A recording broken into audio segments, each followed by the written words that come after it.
अगर आप सीयूटी 2026 दे रहे हैं और बीएचयू, डीयू जैसी यूनिवर्सिटी को टारगेट कर रहे हैं, तो आपको पता है 17 तारीख को एक नोटिफिकेशन आया था जिसमें आप अपने ऑप्टेड सब्जेक्ट, है ना, जो भी आपने सब्जेक्ट चूज़ किए थे सीयूटी एग्ज़ाम में देने के लिए, उन्हें आप रीसेलेक्ट कर सकते हैं। बेसिकली आप ने मान लीजिए मल्टीपल लैंग्वेज चूज़ कर ली थी, लेकिन आपका कॉम्बिनेशन कुछ और आप बनाना चाहते हैं, तो जनरल टेस्ट मतलब एक्सचेंज कर सकते हैं एक तरीके से, लेकिन आप ना कोई ऐड कर सकते हैं, ना कोई रिमूव कर सकते हैं। सिंपल सी चीज़ है।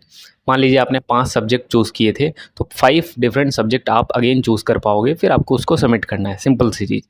अब इसका हेल्प क्या होने वाला है और ये कहाँ पे काम आएगा? सबसे पहली चीज़, मान लीजिए आप बीएचयू से बीएससी करना चाहते हैं, तो फिजिक्स, केमिस्ट्री, मैथमेटिक्स रिक्वायर है या फिजिक्स, केमिस्ट्री, बायोलॉजी, है ना? ये डिपेंड करता है आप बायो स्ट्रीम से जाना चाहते हो या मैथमेटिक्स।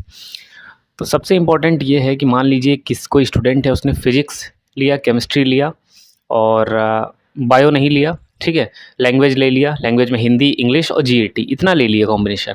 अब वो बीएचयू से बीएससी नहीं कर सकता, क्योंकि जो एलिजिबिलिटी क्राइटेरिया है यूनिवर्सिटी का, तो वो ये कहता है कि 3 डोमेन चाहिए, लेकिन उसके पास सिर्फ 2 डोमेन है। तो ऐसे ही वो स्टूडेंट जिन्होंने 5 सब्जेक्ट चूज़ किए सीयूटी में, और सबसे जो बेस्ट कॉम्बिनेशन होता है अगर आप बीएससी वगैरह के लिए जाना चाहते हैं, है ना, मेनली अगर आप बीए के लिए जाते हैं तो कुछ यूनिवर्सिटी में लैंग्वेज ही मांगते हैं, कुछ यूनिवर्सिटी में आपका लैंग्वेज प्लस आपका ये जनरल टेस्ट मांगते हैं, जैसे बीएचयू में।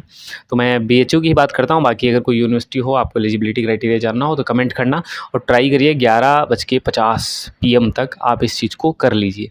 अगर कोई स्टूडेंट का एलिजिबिलिटी क्राइटेरिया जानना है तो आप सीयूटी की वेबसाइट पे जाएंगे, वहाँ पे आपकी यूनिवर्सिटी जो भी आप टारगेट करें वहाँ पे देखेंगे तो आपको एलिजिबिलिटी क्राइटेरिया पता लग जाएगा। बाकी आप कमेंट करके भी पूछ सकते हैं मेरे से। बीएचयू से मान लीजिए बीए करना है तो लैंग्वेज और जनरल टेस्ट, बीएलएलबी करना है तो सेम।